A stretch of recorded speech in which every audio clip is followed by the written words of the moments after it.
Chilli powder అన్ని రకాల వంటలకు పచ్చళ్లకు సరైన chilli powder. No colour no chemicals. Present అయితే ట్రాఫిక్స్ ఏడీజీ ట్రాఫిక్ మొత్తం యూపీ ట్రాఫిక్ డిపార్ట్మెంట్కి I'm head, I'm chief. Sir traffic అనగా మనం ఫస్ట్ అనుకున్నాం 3 E's, ఒకటి enforcement, engineering, education.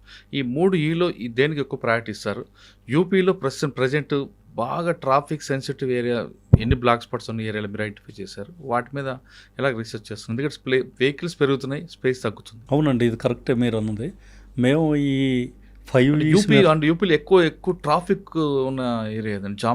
Traffic jam అయితే అంటే అర్బన్ ఏరియాస్లో ట్రాఫిక్ జామ్స్ ఎక్కువ ఉంటాయి, లైక్ నోయిడా, గాజియాబాద్, సో ఈ టైపు, లేదా బనారస్. ఈ అర్బన్ ఏరియాస్లో మీకు నేచురల్గా ట్రాఫిక్ జామ్స్ ఉంటాయి. మాకు మెయిన్ ఛాలెంజ్ ఏంటంటే యాక్సిడెంట్స్, ఇది మన రోడ్ యాక్సిడెంట్స్ని తగ్గించడం కోసం మేము ట్రై చేస్తున్నాం మ్యాక్సిమం. అంటే ఈ రోడ్ యాక్సిడెంట్ డెత్ కేసుల్లో UP number 1 in the country.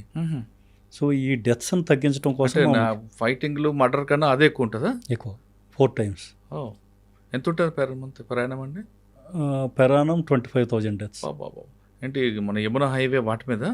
అన్నిటి మీద అండి, అన్ని నేషనల్ హైవేస్, మామూలు హైవేస్, మొత్తానికి యాక్సిడెంట్ డెత్స్ ఆర్ మోర్. అందులో బైకర్స్ చాలా ఎక్కువ, 55% ఈ బైకర్సే. సో అది ఆ యాక్సిడెంటల్ డెత్స్ని తగ్గించడం కోసం మా ముఖ్యమంత్రి గారు మాకు టార్గెట్స్ చెప్పారు. సో మేము దాని మీద వర్క్ చేస్తున్నాం. యాక్చువల్గా అది చాలా ఎక్కువ ప్రయారిటీ మాది. దాంట్లో మేము చాలా ఎన్ఫోర్స్మెంటు, తర్వాత దీంట్లో ఒక ఇన్నోవేటివ్ స్కీమ్ ఇప్పుడు నా టైంలో నేను స్టార్ట్ చేశాను. ఏం చేసామంటే ఏ వెహికల్కి అయితే 3 లేదా 3 కన్నా ఎక్కువ చలాన్లు అవుతాయో ట్రాఫిక్ వైలేషన్స్, వాటికి సంబంధించి ఒక కేస్ హిస్టరీ తయారు చేయమన్నాను, హిస్టరీ షీట్ లాగా వెహికల్కి. సో వాటినంతా లిస్ట్ తయారు చేసి మేము దాన్ని వాళ్ళ డ్రైవింగ్ లైసెన్స్ క్యాన్సిలేషన్కి, అలాగే వెహికల్ రిజిస్ట్రేషన్ క్యాన్సిలేషన్కి, వీటన్నిటికీ రిపోర్ట్స్ మేము ఆర్టీఓకి పంపిస్తున్నాం, ట్రాన్స్పోర్ట్ డిపార్ట్మెంట్కి. So far we have sent 980 cancellation reports. 980 driving licence registration కలిపి. సో వీటిని పర్సూ చేసి అవి క్యాన్సిల్ చేపిస్తాం. సో ఇదొకటి టాప్ ప్రయారిటీలో పెట్టుకున్నాం, ఈ ఎన్ఫోర్స్మెంట్ చాలా స్ట్రిక్ట్గా చేద్దాం అనేసి. అదేవిధంగా మేమేం చేస్తున్నాం అంటే ఈ యాక్సిడెంట్ కేసులు ఏమైతే అయినాయో 5 deaths ఆర్ మోర్, ఆ కేసులన్నింటినీ హెడ్ క్వార్టర్ వరకు తీసుకొని నా అండర్లోనే ఒక కమిటీ పెట్టాను, ఇన్వెస్టిగేషన్ సూపర్వైజరీ కమిటీ.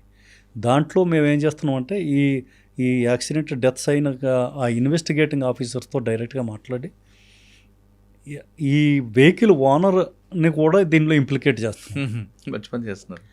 ఎలాగూ అంటే సపోజ్ ఆ పర్టికులర్ వెహికల్కి ఇదివరకు మనకి 5 చలాన్లు అయ్యాయి, 6 చలాన్లు అయ్యాయి, లేదా ఫిట్నెస్ లేదు, అది లేదు, ఇది లేదని చలాన్లు అవుతాయి. ఇన్ని చలాన్లు అయినా కూడా ఈడు ధీమాగా చేసి మళ్ళీ యాక్సిడెంట్ చేసేయడం అంటే దట్ మీన్స్ జో వికారియస్ లైబిలిటీ అంటారు మనం లీగల్ లాంగ్వేజ్లో. సో ఆ విధంగా మనకి ఈ ఓనర్ కూడా ఇంప్లికేట్ అయ్యి ఇప్పుడు వాళ్ళ మీద కూడా కొద్దిగా థ్రెట్ వచ్చేటట్టు చేస్తున్నాం. సో ఈ కొడుకు బండి ఇచ్చాడు, తండ్రి మీద కూడా ఇన్వాల్వ్ అవుతుంది కేసు. అంతే, ఫ్రంట్కి ఇస్తే ఫ్రంట్ కూడా అందులో కేసులో ఇన్వాల్వ్ అవుతాడు. ఇప్పుడు సపోజ్ మైనర్ కొడుకు ఇచ్చాడు వెహికల్, వాడి దగ్గర డిఎల్ లైసెన్స్ కూడా లేదు, వాడు పోయి యాక్సిడెంట్ చేసాడు అంటే నేచురల్లీ ఎవరి పేరు వెహికల్ ఉందో ఈ విల్ బి ఇంప్లికేట్ అంటే Part 2 కింద వస్తుంది. సో ఈ విధంగా మనం ఆల్రెడీ స్టార్ట్ చేస్తాం, వర్క్ చాలా జరుగుతుంది. వీటి వల్ల కొద్దిగా కంట్రోల్ కనిపిస్తుంది. ఈ లాస్ట్ ఈ నా టెన్యూర్లో కొంత ఈ 6-7 months నుంచి ఈ 15-20% తగ్గి. ఇది కాకుండా కొన్ని జామ్స్ వస్తున్నాయి కానీ ట్రాఫిక్ జామ్స్. ఈ ట్రాఫిక్ అక్కడ వెహికల్స్ పెరుగుతున్నాయి, రోడ్ స్పేస్ తగ్గిపోతుంది. దీనికి మేము ఏం చేసామంటే మ్యాపిల్స్ యాప్ అని ఒకటి ఉందండి, మ్యాప్ మై ఇండియా అని ఒక గ్రూప్ ఢిల్లీ వాళ్ళతో మేము MOU టైఅప్ అయ్యాం. నా దగ్గర ఒక కంట్రోల్ రూమ్ ఉంటుంది. సో కంట్రోల్ రూమ్లో మేము ఈ మ్యాప్ మై ఇండియాని ప్రతి సిటీ వైజ్ మ్యాపింగ్ ఉంటుంది. ఆ మ్యాప్లో ఎక్కడ ట్రాఫిక్ జామ్ అయిందో లొకేట్ అయిపోద్ది ఆటోమేటిక్గా మా దాంట్లో, లైక్ గూగుల్లో అయినట్టు.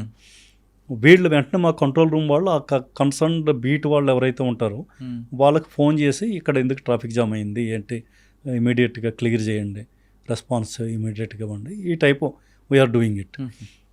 కొంత స్ట్రక్చరల్ కూడా PWD వాళ్ళతో మాట్లాడి, NHA వాళ్ళతో మాట్లాడి స్ట్రక్చరల్ ఇష్యూస్ని కూడా మేము అడ్రస్ చేస్తాం. అచ్చా సార్, యూపీలో పబ్లిక్ ట్రాఫిక్ సెన్స్ ఉందంటారా? సెన్స్ ఉందా అంటే కొంతవరకు, అచ్చా. Yes, not to the full extent. అంటే వాళ్ళకి కొంచెం ఎడ్యుకేట్ చేస్తే మారే అవకాశం ఉందంటారా? డెఫినెట్గా అండి. అంటే మొదట అన్నిటికీ అంటే మనం తప్పు చేస్తున్నాం అనే విషయం వాళ్ళకి తెలిసింది అనుకోండి, ఆటోమేటిక్గా వాళ్ళు చేంజ్ వస్తుంది కదా. చేంజ్ వస్తుందండి. నేను బిలీవ్ చేసేది ఏంటంటే enforcement. If they strict enforcement ఉంటే ఇంకా అంతకుమించింది ఇంకేముండదు. నేను ఫర్ ఎగ్జాంపుల్ నేను లాస్ట్ ఇయర్ శ్రీలంక వెళ్ళాను. So I was there for a week. ఎక్కడ రోడ్డు మీద పోలీస్ కానిస్టేబుల్ లేడండి. నాకు అనిపించింది ఇది వెహికల్స్ అన్ని లైన్లో వెళ్తున్నాయి, ఎవడో ఓవర్టేక్ చేయట్లేదు, ఏంటి కదా అని అక్కడ మాతో పాటు ఉన్న అతను అడిగితే ఆయన ఏమన్నాడంటే, సార్ ఇక్కడ ఓవర్టేక్ చేస్తే 25,000 30,000 జుర్మానా అవుతుంది, వాడు మొత్తం నెల జీతం మొత్తం దీనిలోనే పోతుంది సార్ అన్న. అమ్మాయి ఇదేదో బాగుంది, ఈ స్కీమ్ బాగుంది అనుకున్నాను. వాడు మొత్తం ఎక్స్ప్లెయిన్ చేసాడు. అక్కడ మనకి మధ్యలో వైట్ లైన్ ఉంటుంది చూసారా, కంటిన్యూ వైట్ లైన్ ఉంటుంది, యూ కెనాట్ గట్టి ఉంటే మనం ఓవర్టేక్ చేయొచ్చు. ఇవన్నీ మొత్తం అంతా చెప్పాడు. ఇది ఎంత స్ట్రిక్ట్గా ఇంప్లిమెంట్ చేస్తారా అనేసి. అంటే ఎంతకన్నా ఎక్కువ స్ట్రిక్ట్ చేస్తాం సార్. ఇంకా వాడు ఒకసారి కాదు రెండోసారి కనుక అయితే వెహికల్ కంప్లీట్గా సీజ్ అయిపోద్ది. ఇక వాడు మరి లైఫ్లో వెహికల్ విడిపించలేడు. వెహికల్ పోయా అది మంచి పద్ధతి. అంటే అంత థ్రెట్. అంటే మీరు ఇది అన్నీ ఎలా కనుక్కుంటున్నారు, కానిస్టేబుల్స్ ఎవరు లేరు కదా. అదే మన ఇండియాలో అయితే ఓ 10 మంది గుమ్ము కొడితే తప్ప అని పట్టుకోలేము.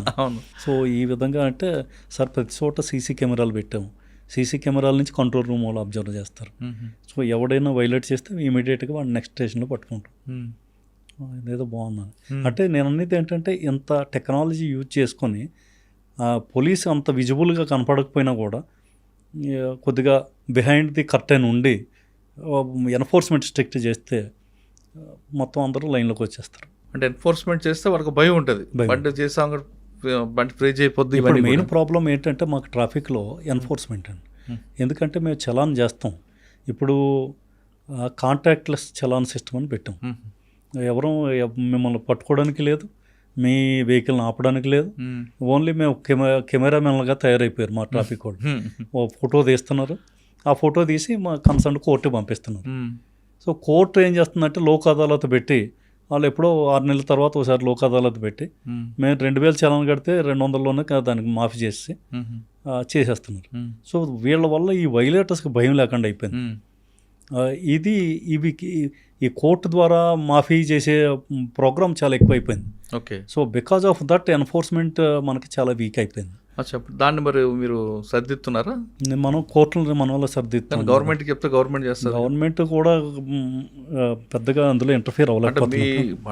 వాళ్ళకి ఓట్ బ్యాంక్ వాళ్ళకి ఉంటుంది అనుకోండి, కానీ మీ సీఎం గారు ఇప్పుడు చాలా అగ్రెసివ్గా ఉంటారు. బట్ ఈ పర్టికులర్ మ్యాటర్ కోర్ట్స్ నుంచి రిలేటెడ్ కాబట్టి మేమే ఒక దారి కనిపెట్టి ఈ మూడు చలాన్లు దానికన్నా ఎక్కువ ఉన్న వాళ్ళని వాళ్ళ డ్రైవింగ్ లైసెన్స్ క్యాన్సిలేషను, ఆర్సీ రిజిస్ట్రేషన్ క్యాన్సిలేషను, అది ఇదని పెట్టి కొంత వీఆర్ టేకింగ్ దెమ్ యాక్షన్.